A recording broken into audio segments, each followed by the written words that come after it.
right. Thanks so much for tuning in to another episode of Untherapeutic.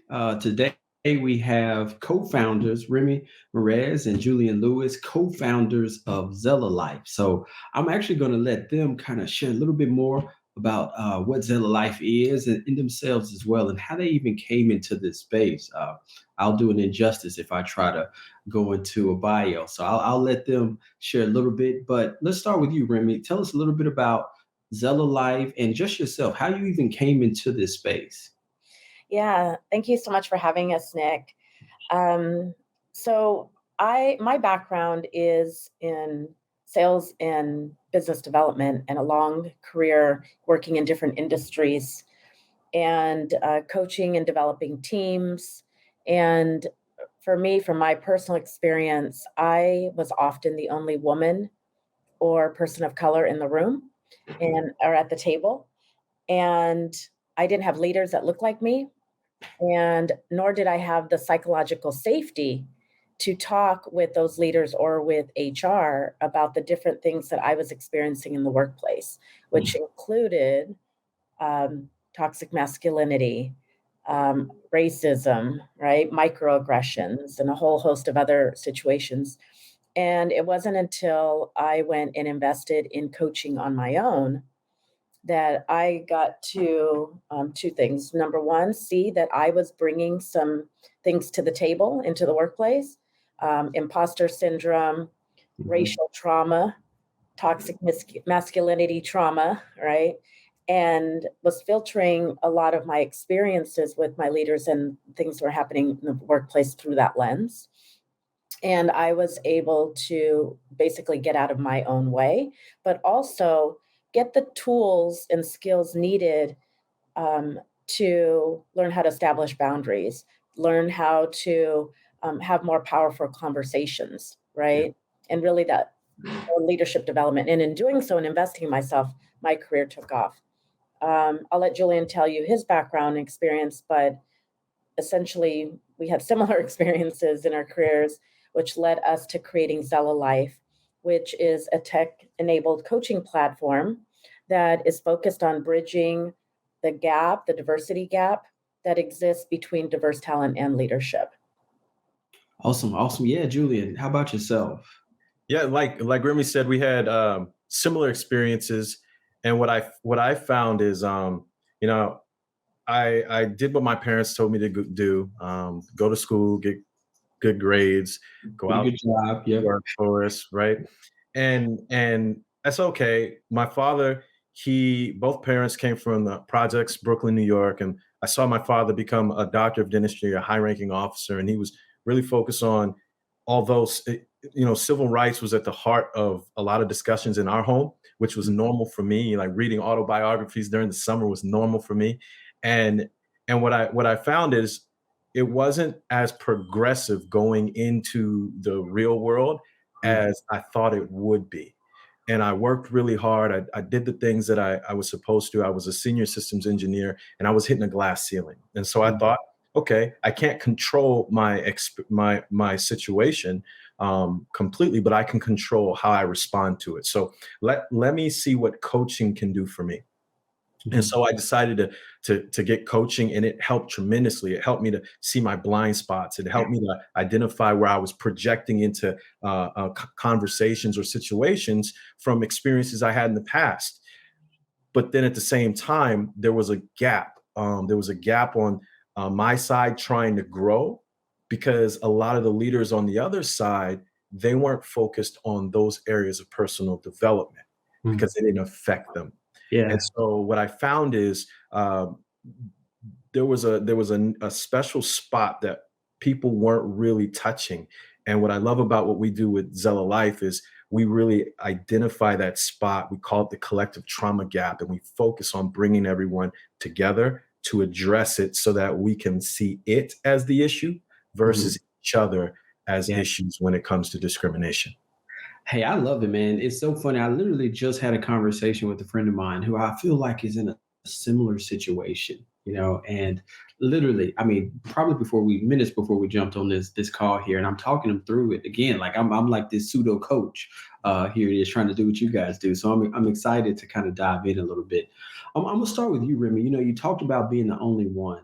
And I can't remember the exact statistic, but I remember reading at one point something to the extent of like the higher you go up, like the more racism or the more sexism like that you actually experience. Can Mhm. you share a little bit about like what that was for you, just being the only one? And then the next question is kind of around the pros and cons of speaking up. Because it's easy to talk about what we experience and do this and do that. But anyone who's been in a professional setting and they're kind of experiencing some of these things, they know that like, okay, do I say something or do I brush it off? Like Right. just speak to that. Yeah.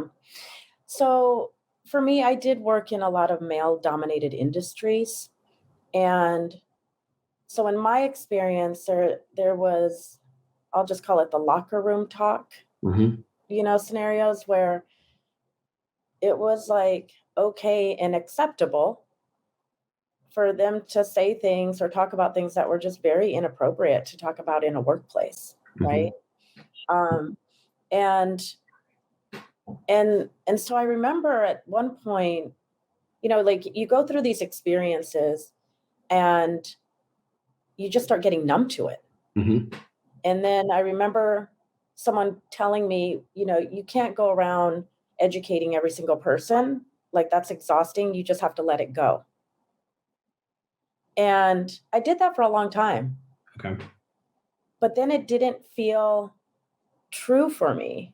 Hmm. Right. And then when I had my daughter, and as she's growing up, and I was like, I can't not say anything, right, or do anything, and because I want to create a world where my daughter doesn't have to work in these types of environments, Hmm. right?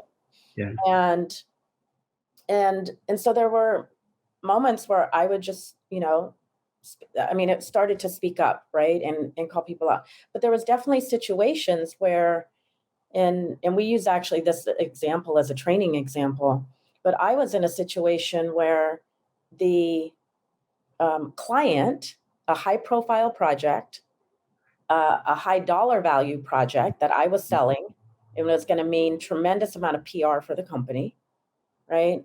The client said something that felt racial, Yeah. right?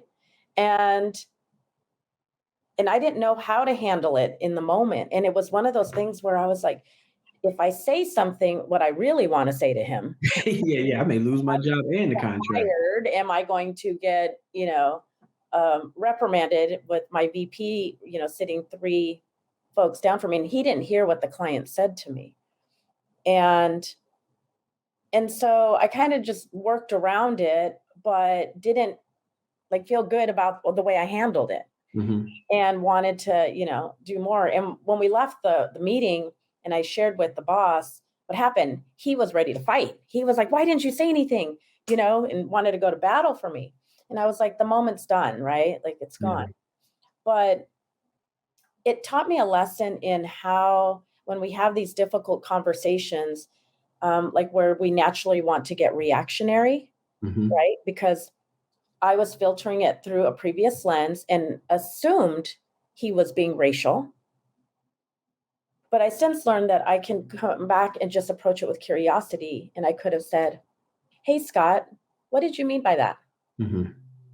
And put it back on him to like have him like think, Really because explain it. no, Yeah. right? But Hmm. to approach from a place of curiosity. And this is the part where it's really important for folks to hone their emotional intelligence Hmm. and how we show up in situations, right? There was one particular workplace scenario where it was very, to us, the employees of color, very blatant that the sales manager um, would hold us to a new business development standard number, right? Where we had to develop like $40,000 of new business a month, which in our Wow. particular industry, that was pretty high. But our white counterparts, who were her friends, she was not holding them to that standard. Mhm. And several of us band together and went and spoke to the division head about it. And systematically, we all got fired Wow. over the course of 6 months. Now, California being an at-will state, right, they can do that. I'll Mhm. have to give you a reason why. But that also for all of us was like, wow, we took a stance. We banded together. We stood up. We spoke You up, did what was right, you know? right? And so then that put me back into this fear mode, right, of wanting to speak up. And I'll tell you that incident happened before this first one that I told you about, but it was just after time where it's like, no, I can't not say anything, right? Yeah. You know, it's interesting. You talked about the experience, like when you had your daughter. I know just having kids, how life changing just having kids can be. And even if you don't have kids, you know, if you're uncle or niece or just, you know, it doesn't have to take that in order for you to have these aha moments. But how, you know, where do you think people get to that tipping point in their career where them being silent is no longer okay? You know, is there any major things that you guys see that happen that causes people to get to that point? Or because I'm sure we all get there at certain levels, you know, and or different times, excuse me, and really kind of weighing the pros and cons of everything. Um, I mean, like in your situation, you got fired, right? And I know it's not a blanket statement of like when someone should say something or when they shouldn't, but is there any type of way that people can assess like this is when you need to speak up, or should you always speak up? It's just how you speak up. And I had another situation where I spoke up, but I went to HR and I did it in a way that like it was documented with HR, Okay. right? And then they handled the conversations, right? And where the previous time I did not go to HR, I just went to like the boss's boss, and then she, of course, she went and talked to her, you know. Mhm. Yeah. Um, so I went about it in that way. And Julian, you know, coach, he and the team, the coaching team, they see all kinds of experience. I'll let him chime in here. Yeah. Yeah, well, because here's the issue. HR is last time I checked, they're all human. And so HR is there for a purpose or a point, but it doesn't mean that they necessarily share our best interests. And so you have people in there, you have politics, you have all those things. So it doesn't matter if it's a All the boss or stuff that's happening behind the scenes.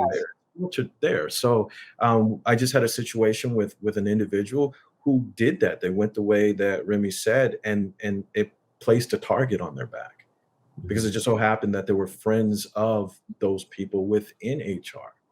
So one thing that I recommend, and it's similar, it's a similar conversation to have with yourself. But most people, you ask, well, when do people speak up?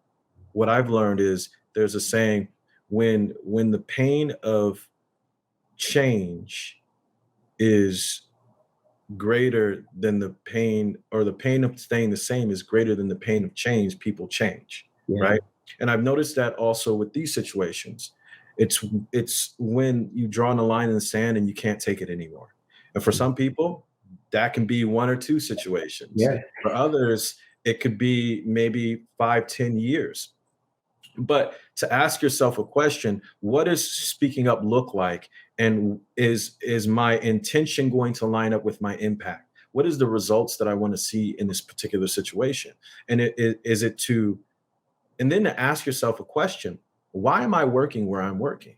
Mhm. Because a lot of times we look at this job as a thing that we have to keep at all costs. But if you look at today's job market, I think Gen Z has this part right, where Yeah. they're willing to let a job go even if they don't have anything lined up, and they say, "I'll figure it out and get something else." I'll figure it out. It's definitely Gen Z.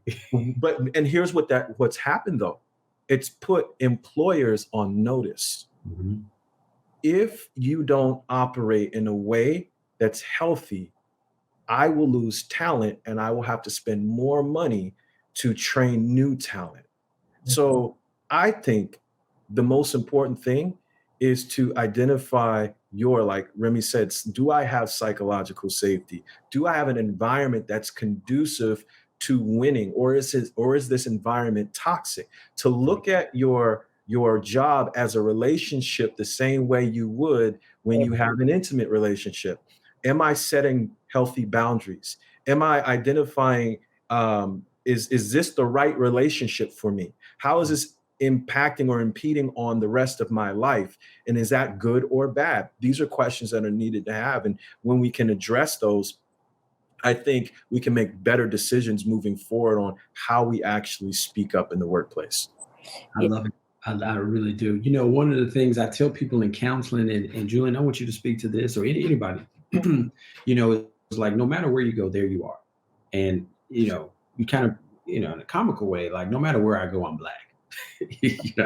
Like it is what it is. And so sometimes we know that this experience over here isn't the same as what I'll encounter in this new workplace, but I'm still black. And so separating the two really is a mental, it takes work to say, you know what, let me create a clean slate. Let me not filter everything through this trauma lens or this racism or sexism or ageism, whatever it is that I may have encountered. But it's tough. It really is, especially if you've been fired or, left out of a promotion. Mm-hmm. How do you tell people how do you coach people to separate that? Well, here's the beauty behind the way our coaching platform is set up. 100% of the coaches that work with us are coaches of color. Mm-hmm. So we have an opportunity to do something that a lot of coaches can't, is address the areas that you as a black man may be projecting and actually call you out on it. Mm-hmm. Because I want you to think about it. If I was a Caucasian coach and I said, well, Nick, I understand you feel there may be, see, you already smile. There may be some racism. Even as you said, I'm like, here we go again. Right? You're minimizing my experience. Yes. And I don't appreciate it. And here's the problem. When a coach can't challenge you in the areas that are your blind spots because you put up defense mechanisms, we can't do our job. And so what we do is we help people to see where they're projecting and start to ask themselves questions on a regular basis. Like I said before, is this 100% true? Yeah. If what I'm seeing 100% true, and don't evaluate based on the experiences you had with other people, but evaluate in the moment based on the experience that I'm having with Nick or I'm having with Remy. And if I can use that to help me to calibrate, then I can readjust and look at things from a lens of the present moment versus the past experiences creeping into the present. I love it. And you guys, so here's the thing. When it comes to diversity, it's so diverse. So it's not just, black versus white. I could be a minority giving another minority feedback, and they still perceive that feedback through the lens of their own personal trauma. Right. How do you, if say I'm not the person that's receiving it, the person giving it, how do you go about that in a way that's sensitive to all these different nuances that exist within a diverse workplace? So what we do is we ask a series of questions. If I give you the answer, Nick, even if the answer is correct, if the answer is different from what you vocalize, mm-hmm. you will defend your answer because you can't be wrong. Mm-hmm. And a lot of times the ego will step in and will block the ability for you to grow. But if I ask you questions where you can say, you know what, I believe this, I believe that. Yes, this is accurate. Here's what you're doing now. Now, Nick, you're owning it. I just helped you identify the solution for yourself. Mm-hmm. So when you come up with it, then you're gonna run with it. But if I come up with it as the solution as a coach, then you might fight it if it's different from what you would usually think. And you're about to bring up something that's very hard. Before you said it's very difficult for people to be able to hold both at the same time. Mm-hmm. And so what we do by asking the questions is we teach them how to hold what they believe and what they're being challenged with at the same time without any animosity, to see if that new bit of information can either add value to your old way of thinking, or that you can actually let go or discard the old way and into the new if it's going to benefit you moving forward. Yeah. Look, I'm gonna be honest with you. You can't do that unless you have a coach. So because in the moment you feel so your feelings are just they can get in the way. Remy, why I mean, again, we know the value of coaching, but seriously, why do you personally believe that having these coaches or having a coach, even if it's not through Zella Life, just having a coach is so valuable and an intricate part of helping someone get to the next level in their career? Yeah, I tell people all the time, like if you wanted to lose weight or change the shape of your body and get fit, what would you do? Not what I'm doing, Right. because I've been on this journey for a minute. Yeah. Right. You would Yeah. think nothing of hiring a coach or trainer, right, Mhm. to help you change your body for the better or to a way that you desire it to look and be. So why wouldn't you do that for your mind, Yeah. right? And we have to remember that to our emotional intelligence, that piece of it and how we get coached and trained on how to improve our EQ is happens in the home, in how you were raised, right? It starts at childhood. And we send our kids to school to go get good grades, right? But where do we send folks to help them improve their mindset and their emotional intelligence? So the things that we're bringing into the workplace and our personal relationship on the emotional front, on the mindset front, comes from what we've seen modeled, Yeah. right? The behavior and those experiences within our family dynamics. And those are the tools we have in our toolbox. And so if we want to improve that toolbox, we have to put new tools in there. We have to gain new skill sets, right? To have improved relationships, to have improved relationships in the workplace and different outcomes. And so we know that therapy is just starting to get normalized, Hmm. but there's still a stigma around coaching Yeah. in that it's only for executives, Hmm. it's only for rich people, it's only for white people. And part of the reason we started Zella Life was because we wanted to remove that stigma, Yeah. right? And I that, love it. yeah, and I that really do. democratize it and Mhm. democratize it and make it available and affordable for everybody and to help companies because that coach, like they're going to give you the new tools, but they can also be there in those challenging moments for you, Mhm. right? And it's someone that's third party, that's removed from your situation, your environment. God bless our friends and family, right, when we go to them, but a lot of them are going to tell us what we want to hear, Yeah. Yeah. right? Or may not have necessarily that skill set to deliver the information you may need to hear in a way that's going to be helpful for you, Mhm. Yeah. right? Sometimes I'm actually am strategic in who I ask, so I can hear what I want to hear. Right. Right. So That like, part. let me call my brother. I know he gets it. So Yeah. when it comes to counseling, I know this is true for coaching, but when it comes to counseling, some people get it and it's life changing. Some people say, that's not for me. Mhm. And a lot of it obviously depends on the chemistry between the therapist and the individual. But a lot of times, the person who's coming to counseling, based on the mindset they have, the willingness to do the work, sometimes they can take one piece of information and make a complete 180. Others can get that same information and come back exactly the same. Mhm. What's the difference in people who come to coaching and do exceptionally well and those who come to coaching and they get a couple pointers? I think it's those that are really open to changing, right? And are willing to do the work. But we find those that are sick and tired of being sick and tired, Hmm. right? They're getting the same results over and over, and it's not what they want. So they're willing to do the work, but be open, right? Have an open mind to it. But it's interesting. We've had some folks recently. We're going to organizations and they're bringing their employees through, right? So And so we have a cohort of employees. Okay. And in a couple of the cohorts we had last year, there was a few that were the really resistant to coaching, right? Kind of fighting and just wanted to like That's vent. I'm good. It's not me, it's them. Yes. Right? This is my venting session. No. Right? But those that have been the most resistant end up having the greatest breakthroughs Mhm. and then see accelerated results. Okay. But with that coach working with them and saying something to them, right? That's the power of it and what they do, their skill set, that will get them to see it in a different light.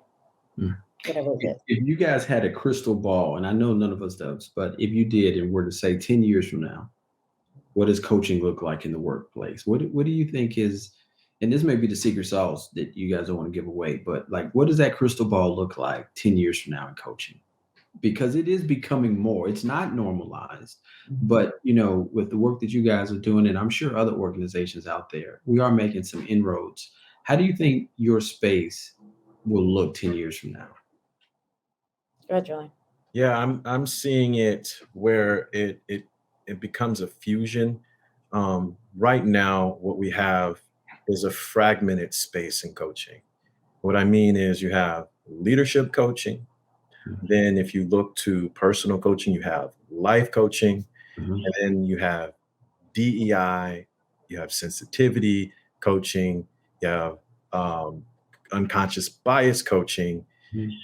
And what I see is it all coming together and really focusing on addressing what's really happening.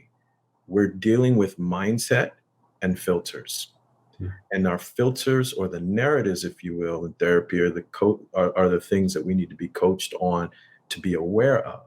And it's really about raising the awareness. When you can raise the awareness of an individual, that leads to them seeing the world from a different perspective, their ability to be able to reframe and start to work on the steps that are important. Like I mentioned before, the healthy boundaries, communicating effectively, processing emotions instead of reacting to them, Mhm. processing things that feel triggering instead of reacting to them, and then having empathy because you're able to process and see your the way you show up and see how others do and understand that they could be hurting or dealing with things as well. And when we can see it more of a personal thing as Mhm. personal growth, I think it will help us to remove a lot of the bottlenecks and the blockage that happens in our interactions in corporate America, because all we are just flawed human beings showing up to a place where we have to perform a task. Mhm. And those two don't work well when Yeah. a human being is hurting. So I see those fusing, coming together as one way of coaching that can address the human being so that they can be the best that they can and grow the person so that we can become better in our organizations. Yeah. I love it, man. Let me ask you this. Just you said something about, and I'm about to butcher it just that quick, but about, separating basically this personal and this professional, like, so the person, you can't, be this horrible person in your personal life and then show up and then you're just this magnificent boss. How can we do the work personally? Like, what is, does the coaching ever say, hey, this may be something you need to work on at home? How can we do the work outside of work to help how we show up at work? Well, you mentioned how we do anything is how we do everything. Mhm. The way you show up at home, you can't. We tended to try to compartmentalize us. What I believe is growth is an inside job. It's not an outside job. So looking to grow skills, that's an IQ thing. Mhm. Looking to grow who you are, that's an EQ thing. And EQ is going to enhance everything you do in any skill that you have. So if you look at it from an inside job, then you eliminate this home or work. Well, It's me, it's inside. So the way I show up in life, period, is what I'm addressing. And if I can get to the root and the core of that, then I will show up better in my work life. I'll show up better in my home life. I'll show up better with my family and my friends because I'm addressing the issues that are going on with inside of me. Yeah. And we have a situation to personify that. We are coaching an employee at a company, and it was specifically because they identified him as someone they would like to promote into a leadership role, right? So we're developing him in the workplace, but he had so much transformation happening within himself.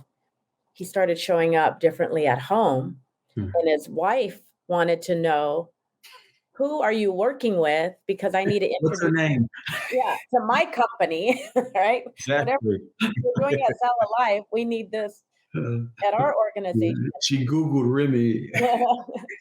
And but it's that piece that Julian's talking about, right? It's an inside job. Mhm. And so whether you're getting life coaching, right, to work on something personally, it's going to transcend into the workplace.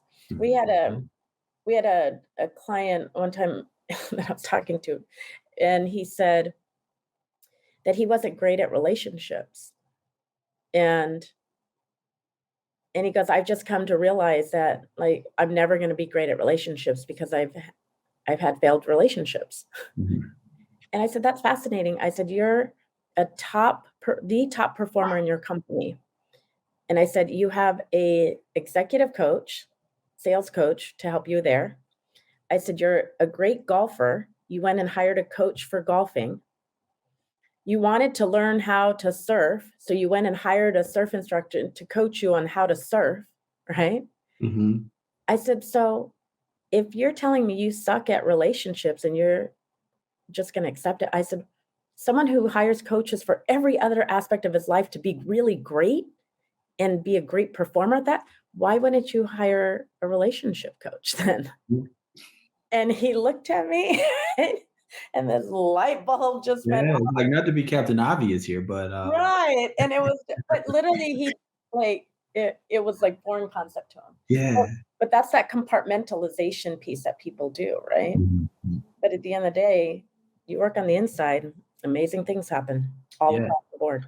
It has a multiplier effect Mhm. for employers. So, again, coaching is always going to be an essential ingredient to helping anyone get to the next level, even if they work in just a magnificent environment with everything going right, which we know is Right. not the case. But there's still personal work that needs to happen in order for you Yeah. to grow.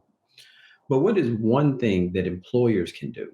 So if I'm the CEO of my company listening to this, what is one thing that I can do to create an environment to where you still need Zella Life, but maybe not as much, because I've created such a great environment that people just grow and they learn from one another, and all these other things that we deal with. Like, what is one thing that an employer can do to improve the environment for the people that work there? Go ahead, Julie. I would say so one thing that they can really do is shift their focus on what they value.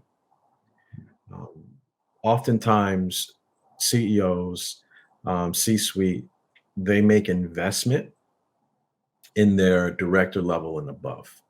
So that they see director and level and above as an investment, something that they can pour into that will give them an ROI. Mhm. But everyone below that, they look at it as a cost instead of seeing them as an investment. The majority of what moves their organization is their middle management. But if you're seeing your middle management as a cost, then you can't be as effective. Mhm. So if you can start to see middle managers and your organization as an investment, and you can look at them, each person, as they can grow and transform into something even more than they are, but where they are is valuable, then I think that we can start to bring that growth mindset into the company.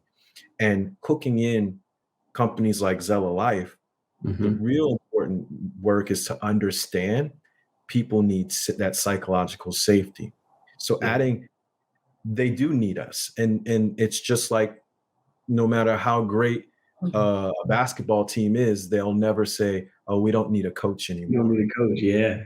Right. So the reality is they will need a coach, and they need a third party, outside coaching opportunity, because it allows people to vent and really feel safe and trusting, because it's not attached to the company. So I think if they add that, I gave you a bonus one. I know you said one, but if they Yeah, no, it's all good. It's all good. it Yeah. work. And I'll be honest, just having talking to you all, even on this, and even just in prior conversations, I genuinely, and I promise you, I don't say it's just because you're on a podcast. I really do wish every company could have a Zella Life. Same. As I've worked in different companies and organizations, the value of being able to process certain things with an outside person or organization. Oh, and gosh, please don't let them look like me. I mean, that's, I mean, you really throwing some, this is cherry on the top. Right. It would be invaluable. I literally cannot imagine how much it would have expedited my growth professionally. And so, I mean, I'm just super grateful for everything that you guys do. Thank Where can people find you at? So if an individual's company, um, hasn't partnered with you, can they just reach out and say, "Hey, I'm Joe Blow down in Arkansas. Can I partner with Zella Life?" And Yeah. where do companies go? Yeah, so zellalife.com is our website, and we coach individuals. So if individuals wanted to work with us, we can absolutely help.